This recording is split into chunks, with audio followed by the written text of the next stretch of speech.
kapuso, 5 days na nga lang balik eskwela na.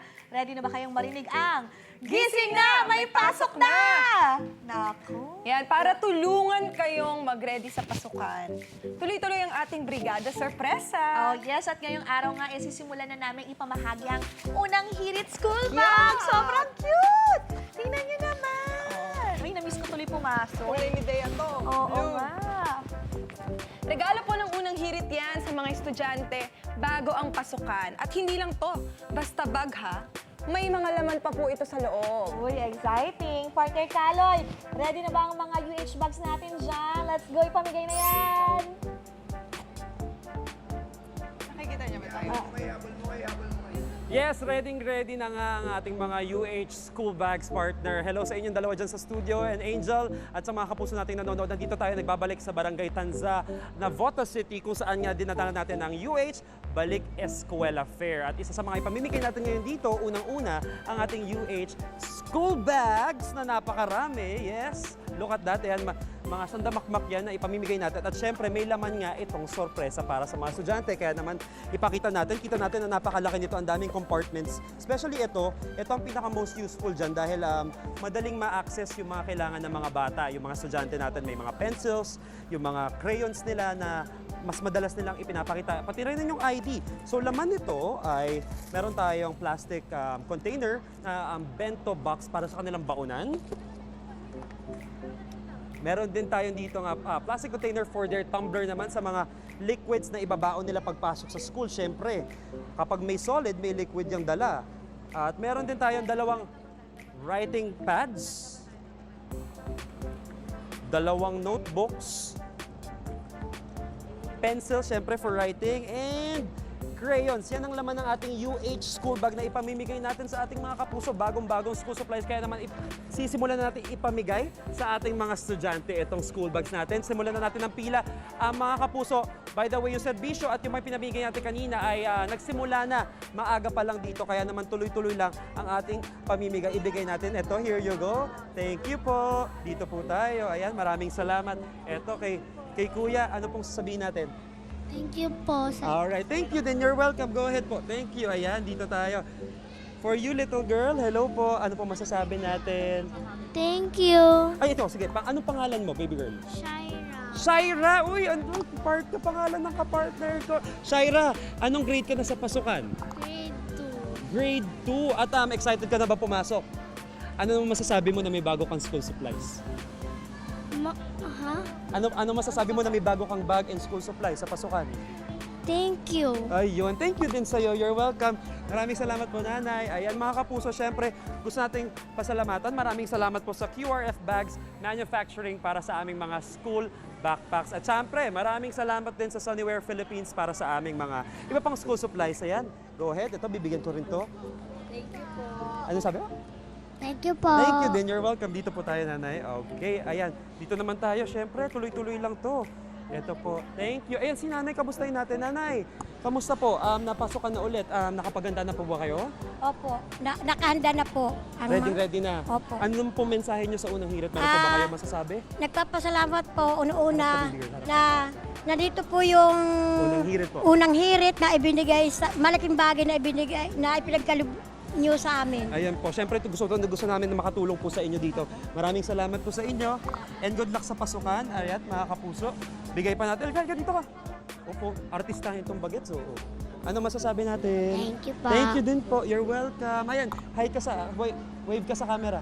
You! Uy, poging bata. Oo. Ayan, sige, go ahead po. Thank you. Dito pa. Alright. There you go. Ayan, syempre, maliban sa school backpacks, ay mamimigay pa tayo. Maraming salamat po. Maraming salamat sa ating mga supplier. Syempre, meron tayong backpacks and school supplies para sa kanila, sa mga estudyante dito sa Navotas City.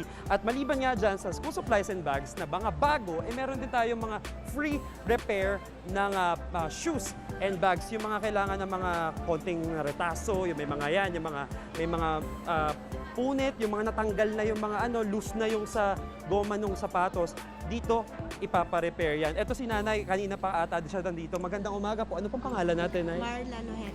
Nanay Marla. Marla, tama po. Ano pong pinapaayos natin? Ito ay, okay, nakapila pa po kayo. Sapatos. Para kanino po yung sapatos na yan? Bali sa panganay ko, Okay. tapos magagamit pa ng kapatid niya ngayon. Ayun. So, hand-me-down, no? Siyempre, yung mga ganyang bagay na may sentimental value, hanggat kayang paayusin, ipapaayos para magamit pa ng susunod na kapatid po niya na okay. Pakita po natin yung, ito medyo, kasi open na tong sole eh.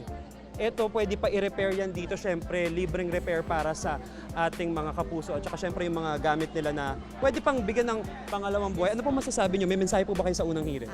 Siyempre, thank you po Unang Hirit kasi sa mga tulong, sa bigay niyo sa mga bata, school supply, may dagdag din pang gamit. Pero, tapos thank you din po sa Ayan. sa libreng pagpapagano sa Ay, of course, syempre, Yes kung po. kaya pang i-survive at saka i-revive yung Yes yung po. gamit, why not, di ba? Opo. Maraming salamat po, Nanay Marla. Alright, syempre, may free repair, may free new school supplies and bags. Dito naman sa kabila, ay kanina pa natin nasimulan to, no? Sa mga estudyante natin ang kailangan ng new haircut din, ay meron din tayong libreng serbisyo para sa kanila. So ito, mga bagets natin, mga estudyante natin, kanina pa nagpapagupit. Actually, medyo nakarami-rami na yung mga nakapagpagupit dito, mga boys and girls na mga estudyante, para naman freshly new haircut, fresh new haircut ang kanilang ipapakita pagpasok nila sa eskwelahan. Ito nga, kasama natin dito si Primo. Ayan. Primo, hello. Si Kuya Kaloy ito. Anong pangalan? Ayan, harap tayo dun sa camera. Primo, harap natin siya muna, sir, no? Ayun, napaka-pogi artistahin si Primo. Kamukha ko ganito itsura ko ng bata ko Anong pangalan natin?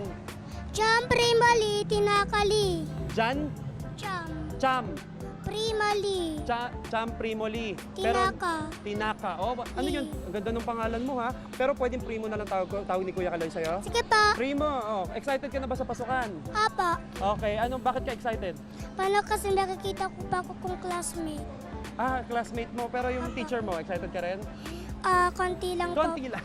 Paano kasi pa konting masungit?